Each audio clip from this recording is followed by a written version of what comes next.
The story of Suzi Quatro begins in the industrial heart of Detroit, Michigan, a city where music was the pulse of the streets.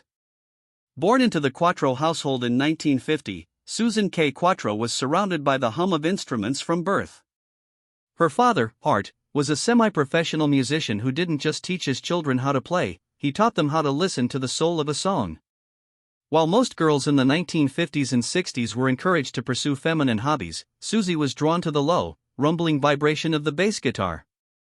It was a heavy, intimidating instrument, but for Suzi, it was an extension of her own heartbeat. By her teenage years, she was already defying expectations, forming the Pleasure Seekers with her sisters.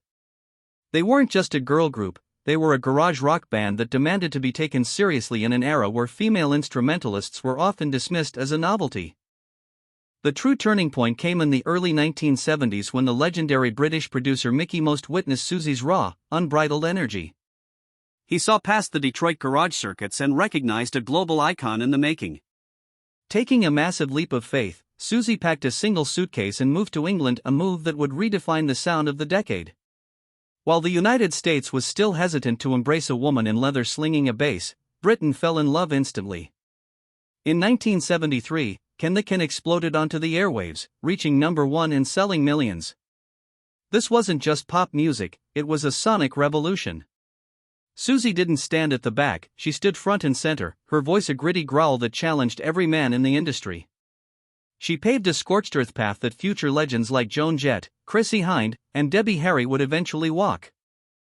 As Suzi's fame reached a fever pitch, a chance encounter in 1978 would create a musical mystery that would last nearly half a century.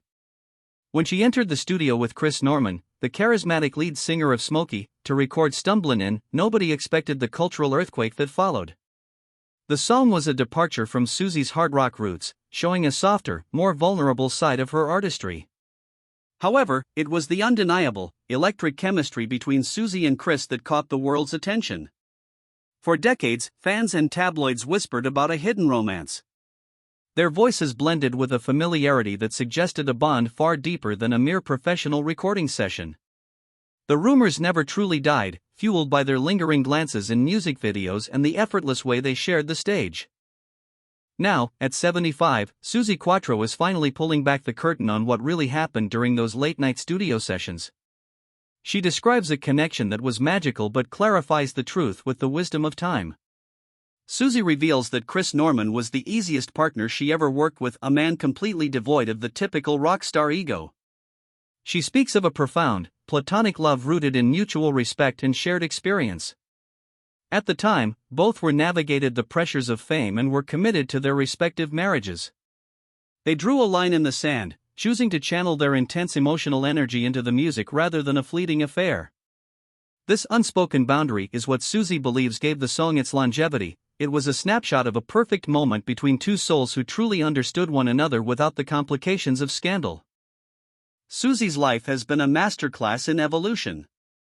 From her iconic stint as Leather Tuscadero on Happy Days, which brought her rebellious spirit into millions of American living rooms, to her 16-year marriage to guitarist Len Tuckey, she has lived every moment with honesty.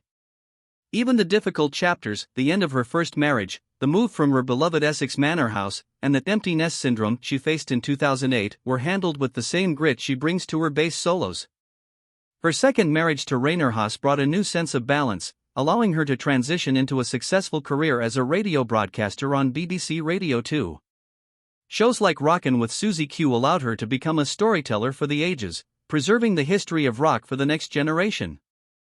As we look at Suzi Quatro today, she is not a relic of the past, she is a vibrant, touring force who refuses to fade away. She views Stumblin' In not just as a hit record, but as a reminder of the quiet magic that happens when the right people meet at the right time. Her relationship with Chris Norman remains a cherished part of her life, a friendship that the passing decades have only strengthened.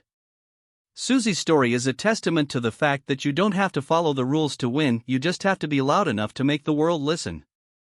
For more deep dives into the untold stories of the legends who defined an era, stay tuned to Prestige Buzz. We bring you the truth behind the music and the icons who lived it. If you found this journey through Suzi's life inspiring, please like this video, subscribe to the Prestige Buzz channel, and hit the bell notification so you never miss our upcoming documentaries on the titans of rock and roll.